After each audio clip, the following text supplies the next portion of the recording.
Le Livre du ciel, tome 4, 29 avril 1902.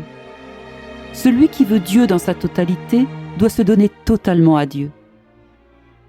Ce matin, mon adorable Jésus est venu pendant quelque temps. Il m'a dit : « Ma fille, celui qui veut Dieu dans sa totalité doit se donner totalement à Dieu. » Ensuite, il s'est enfermé en moi sans rien dire de plus.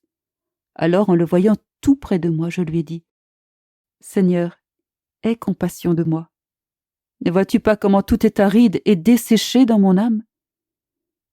Il me semble que je suis devenue tellement sèche, c'est comme si je n'avais jamais reçu une goutte de pluie. » Jésus me répondit : « C'est mieux ainsi.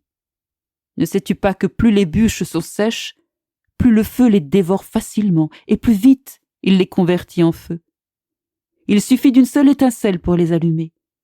Mais si les bûches sont pleines de sève et ne sont pas bien séchées, il faut un grand feu pour les embraser et beaucoup de temps pour les transformer en feu.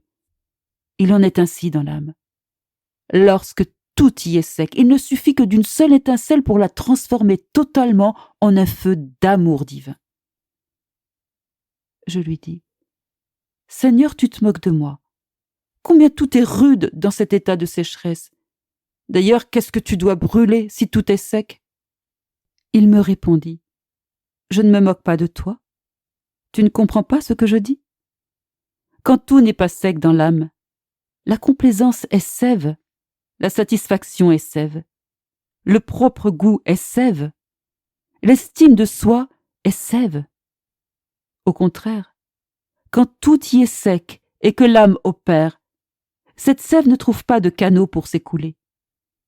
Le feu divin, en trouvant l'âme seule, dénudée et desséchée comme elle était lorsqu'elle a été créée par le Créateur, sans aucune sève étrangère circulant en elle, sinon cette nudité qui est son unique vêtement, il lui est très facile de convertir l'âme en son propre feu divin.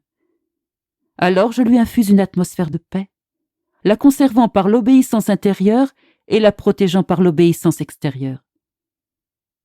Cette paix enfante Dieu dans l'âme, Dieu dans sa totalité, c'est-à-dire dans toutes ses œuvres, dans toutes ses vertus et dans toutes les manières du Verbe incarné, de sorte que surgisse dans l'âme la simplicité du Verbe, son humilité, la dépendance de sa vie d'enfant, la perfection de ses vertus d'adulte, la mortification et le crucifiement de sa mort. De plus, cela commence toujours de la manière suivante. Celui qui veut le Christ dans sa totalité doit se donner totalement au Christ.